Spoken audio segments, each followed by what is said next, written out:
নিশ্চয় আমি মূসাকে তাওরাত দান করেছিলাম, অতঃপর তার মধ্যে মতভেদ করা হয়েছে।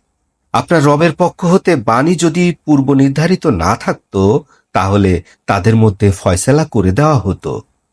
এবং নিশ্চয়ই এ বিষয় তারা সন্দেহ এবং অনিশ্চয়তার মধ্যে রয়েছে।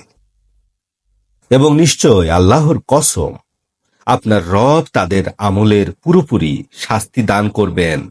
নিশ্চয় তিনি তাদের আমল সম্পর্কে সম্পূর্ণ অবহিত রয়েছেন।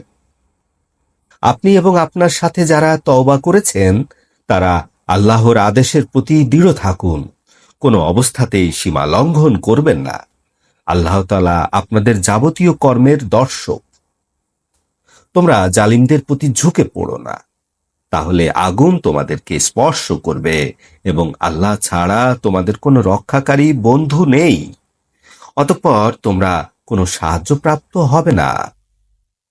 দিনের দুই প্রান্তে নামাজ আদায় করো এবং রাতের একাংশে।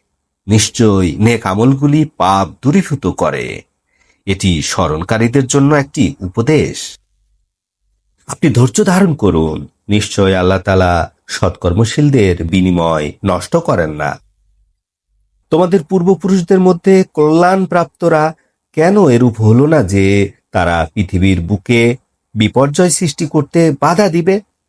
তবে তাদের মধ্য হতে কতককে আমি মুক্তি দিয়েছিলাম এবং জালিমদেরকে যে ভোগ বিলাসের বস্তু দেওয়া হয়েছিল তার মধ্যেই লিপ্ত থাকলো এবং তারা ছিল অপরাধী।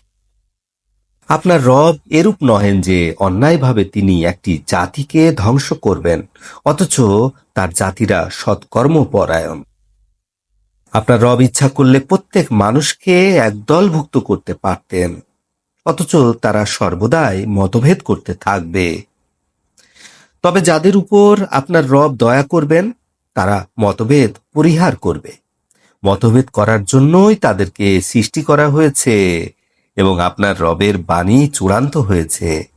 অবশ্যই আমি সকল জিন ইনসান দ্বারা জাহান্নাম পরিপূর্ণ করব। রাসূলদের সকল কাহিনী হতে আপনাকে শোনালাম। এর মাধ্যমে আপনার মনটা স্থির হবে এবং এই সূরার মাধ্যমে আপনার কাছে সত্য এসেছে এবং মুমিনদের জন্য এসেছে উপদেশবাণী ও নসিহত। যারা অবিশ্বাসী তাদেরকে আপনি বলে দিন, তোমাদের অবস্থানে থেকে তোমরা আমল করো, আমরাও আমল করছি। তোমরা অপেক্ষা করো, আমরাও অপেক্ষা করছি।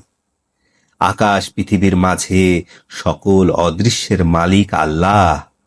সকল কর্মকাণ্ড তার দিকেই ফিরে আসবে। অতএব আপনি তার গোলামি করুন, তার উপর নির্ভরশীল হন। আল্লাহ তাআলা তোমাদের আমল সম্পর্কে অসতর্ক নন। আমিন।